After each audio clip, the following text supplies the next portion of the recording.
بسم اللہ الرحمن الرحیم۔ السلام علیکم۔ گاڑی کوئی 10 کوس چلی ہوگی کہ ایک خاتون نے شور مچا دیا کہ اس کی شلوار کے پانچے میں سانپ گھس گیا ہے۔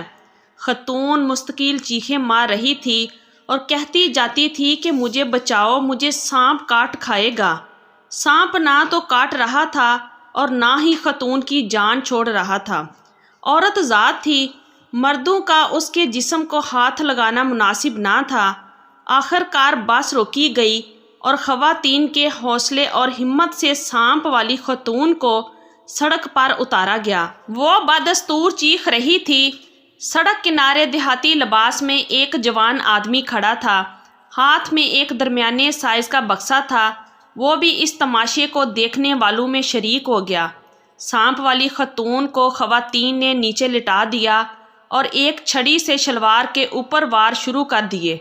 سانپ نے اندازہ کر لیا ہوگا کہ باہر اس کے دشمن کھڑے ہیں، اس لیے وہ باہر آنے پر تیار نہ تھا۔ بہرحال جب وار شدت اختیار کر گئے تو سانپ نے شلوار کے پہنچے سے سر نکالا اور آہستہ سے باہر آ گیا۔ یہ ایک سیاہ رنگ کا کوبرا سانپ تھا جس کا ڈسا ہوا پانی نہیں مانگتا۔ اس طرح کا سانپ اگر ہاتھی کو کاٹ لے تو وہ چند منٹ میں ہلاک ہو جاتا ہے۔ سانپ کی ہیبت سے سب لوگ دہشت زدہ ہو گئے۔ کسی کی ہمت نہ پڑی کہ اس کے نزدیک جائیں۔ سب کی قوت فیصلہ جواب دے چکی تھی، سانپ کو کیسے مارا جائے، اس کے اوپر سے بس گزاری جائے یا انتظار کیا جائے کہ وہ کدھر کا رخ کرتا ہے۔ خوفناک آنکھوں والے سانپ نے پھن اٹھا رکھا تھا اور چاروں طرف دیکھ رہا تھا جیسے کسی کو تلاش کر رہا ہو۔ دیہاتی جوان جس نے بکسا پکڑا ہوا تھا سانپ سے کافی دور تھا اور بظاہر اس صورتحال سے محفوظ ہو رہا تھا۔ بس کے ایک مسافر نے دعویٰ کیا کہ اس کے پاس ایک ایسا دم ہے کہ سانپ اندھا ہو جائے گا، پھر اس کو آرام سے مار سکیں گے۔ مسافر نے جو سانپ سے 20 فٹ کے فاصلے پر تھا دم کرنا شروع کیا۔ ابھی چند لمحے گزرے تھے کہ سانپ نے اسے زور کی پھنکار ماری کہ دم کرنے والا مسافر جو خاصا دور تھا دڑم سے زمین پر آ گرا۔ سانپ کی پھنکار سے اس کا رنگ زرد پڑ گیا، وہ دم کرنا بھول گیا اور بھاگ کر بس میں بیٹھ گیا۔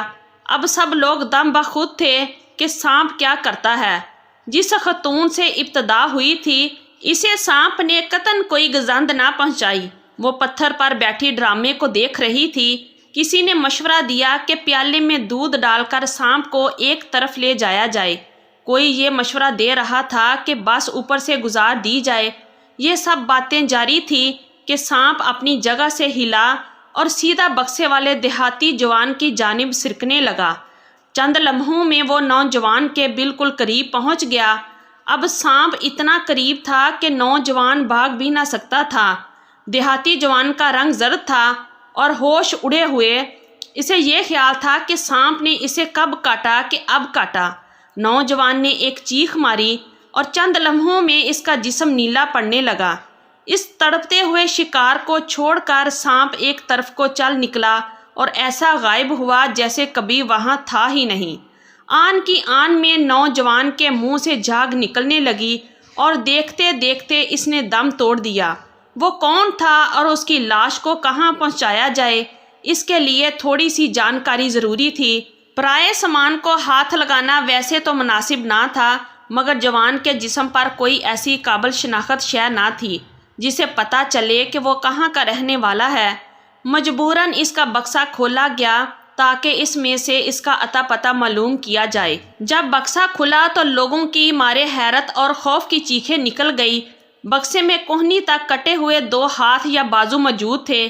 بازوؤں میں پھنسی ہوئی سونے کی 8 چوڑیاں تھیں۔ ایسا دکھائی پڑتا تھا کہ نوجوان نے کہیں ڈاکہ مارا یا واردات کی، مگر بازوؤں میں سے چوڑیاں اتر نہ سکی۔ مجبوراً کوہنی تک بازو کاٹ کر بکسے میں رکھ لیے کہ اب آرام سے چوڑیاں اتاروں گا اور بازو کو کسی مناسب جگہ پر پھینک دوں گا۔ نزدیکی تھانے کو اطلاع دی گئی۔ پتہ چلا کہ ابھی واردات ہوئی ہے اور کسی نے سونے اور دیگر اشیاء کو لوٹتے ہوئے ایک عورت کے بازو کاٹ لیے۔ وہاں موجود مسافر اللہ اکبر پکارنے لگے، اے اللہ، تو نے کس طرح ظلم کا بدلہ لے لیا اور ظالم کو عبرت کا نشانہ بنا دیا۔ اگر آج کی ہماری یہ سٹوری آپ لوگوں کو اچھی لگی ہے تو پلیز ویڈیو کو لائک کیجئے اور ہمارے چینل کو بھی سبسکرائب کیجئے۔ شکریہ، اللہ حافظ۔